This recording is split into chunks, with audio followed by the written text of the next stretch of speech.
You're walking through tall grass, tracking something faster than you, when your foot lands wrong on a hidden rock. You hear it before you feel it, a snap, and now you're on the ground, 60,000 years ago, 5 miles from camp, with a broken leg and the sun already starting to drop. Today, that's an ambulance ride and a cast. Back then, that was very possibly a death sentence. And what your group did in the next few hours would decide whether you live to see next season. Here's the thing people get wrong about ancient injuries. It wasn't the broken bone that usually killed you. It was everything that came after it. Infection, blood loss, being unable to run from a predator, being unable to keep up with a group that had to keep moving to survive. An injury didn't just hurt you, it put the entire group at risk, because now someone had to decide whether to carry you, wait for you, or leave you. And for a long time, we assumed early humans just left the injured behind. Survival of the fittest, right? Except the fossil record says otherwise. At Shanidar Cave in Iraq, archaeologists found the skeleton of a Neanderthal man who lived to around 40, ancient by their standards. His arm had been amputated below the elbow. He was blind in one eye. He had healed fractures all over his body. None of that should have been survivable alone. Someone fed him.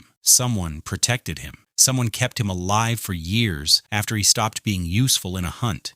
And it gets stranger. Skulls have been found with holes deliberately drilled or scraped into them, a procedure called trepanation, and the bone around those holes shows healing. That means the person survived the surgery. Someone, tens of thousands of years ago, with a stone tool and zero anesthesia, cut into a living skull on purpose. And it worked often enough that people kept doing it. So what actually happened when someone broke a leg or got gored by an animal? First, the bleeding. Wound packing using ash, plant fibers, or spiderwebs, which actually contain a protein that helps blood clot. Some groups used honey as a wound dressing, and it turns out honey really is antibacterial, low moisture, high acidity, hydrogen peroxide released naturally. They didn't know the chemistry, they just knew it worked. Then, the break itself. Splints made from bark or wood, tied tight with sinew or plant cord, sometimes padded with moss. Archaeologists have found healed fractures that lined up almost perfectly straight, which doesn't happen by accident. Someone set that bone. And then came the hardest part, time.